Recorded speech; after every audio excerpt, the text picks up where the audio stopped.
ఈ పువ్వులు చూడండి ఎంత అందంగా ఉన్నాయో. ఈ పువ్వు పేరు కృష్ణకమలం లేదా రాఖీ పువ్వు అని అంటారంటండి. ఈ పువ్వుకు ఒక కథ కూడా ఉందండోయ్. ఈ పువ్వు చుట్టూ సన్నగా తెల్లగా ఉన్నాయి చూడండి, అవి కౌరవులు. ఎల్లో కలర్వి ఉన్నవి పాండవులు. వైట్ కలర్వి త్రిమూర్తులు. ఆ మధ్యలో ఉన్నది సుదర్శన చక్రం. ప్రకృతి అల్లిన రంగుల రాఖీ చాలా బాగుంది కదా.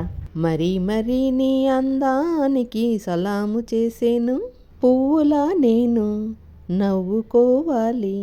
ఏంటో ఈ పూల అందాన్ని చూస్తుంటే నాకు ఎన్నో సినిమా పాటలు గుర్తొస్తున్నాయండి. ఈ పూల నుంచి వచ్చే సువాసనను పీల్చడం వల్ల తలనొప్పి తగ్గుతుందంటండి.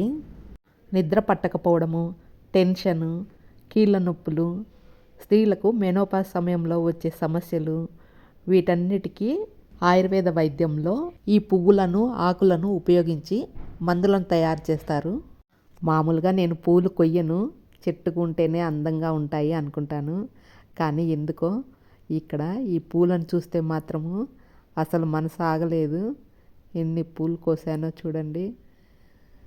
మొన్న సంక్రాంతికి ఊరెళ్ళినప్పుడు బంతి పూలను, ఇప్పుడు ఈ కృష్ణకమలం పువ్వులను అస్సలు వదలాలనిపించట్లేదు.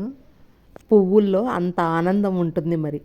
బ్రతుకు అంటే రాలిపోవడం కాదు, ఉన్నంతలో అందరినీ అలరించడం అని పూలు మనకు చెప్తాయి కదా. ఈ రాఖీ పువ్వును మీ ఊర్లో ఏమని పిలుస్తారండి? ఈ పూలను దేవుని పూజకు ఉపయోగించవచ్చు. మా ఫ్రెండు నేను ఒకరి మీద ఒకరు పూలు వేసుకొని సరదాగా ఆడుకున్నాము.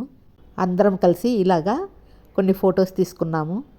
నా వీడియోస్ చూస్తున్న మీ అందరికీ థ్యాంక్ యూ సో మచ్ అండి.